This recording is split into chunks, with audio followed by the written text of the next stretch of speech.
2026 சட்டமன்ற தேர்தல் வாயிலாக தமிழக வெற்றிக் கழகமும் சாமானியர்களின் அரசையே அமைக்கும் என்று மக்களிடம் தீர்மானமாக கூறினோம்.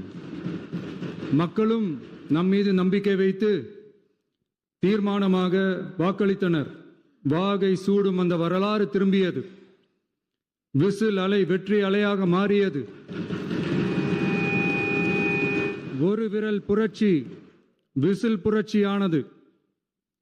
கட்சி ஆரம்பித்த 3 ஆண்டுகளுக்குள் 34.92% 1,72,26,208 வாக்குகளை மக்கள் தந்தனர்.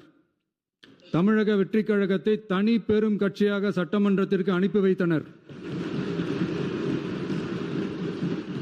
கட்சி ஆரம்பித்த 3 ஆண்டுகளுக்குள்ளேயே மிக மிக சிறிய அளவில் ஒரு நூல் இழைவில் தனி பெரும்பான்மை கொஞ்சம் தள்ளி போயிருக்கிறது. அதனால் இந்த அரசை சிறுபான்மை அரசு போல யாரும் நினைத்தால் அதிலும் எங்களுக்கு மகிழ்ச்சியே. நாங்களே சொல்கிறோம், இது சிறுபான்மை அரசுதான்.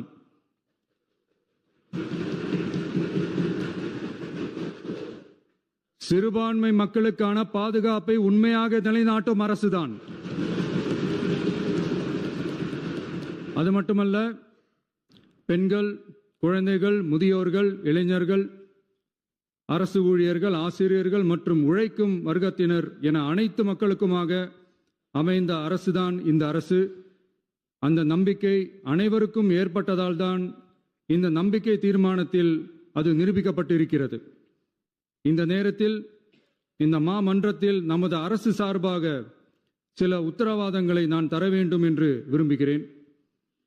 தமிழக வெற்றிக் கழகத்தின் கொள்கை தலைவர்களான தந்தை பெரியார், பெருந்தலைவர் காமராஜர், அண்ணல் அம்பேத்கர், வீரமங்க வேலு நாச்சியார், மக்கள் சேவகர் அஞ்சலை அம்மாள் ஆகியோரின் வழிகாட்டுதலுடன் இந்த மக்கள் அரசு மனசாட்சி உள்ள மக்களாட்சியை தரும் என்று உறுதியளிக்கிறேன்.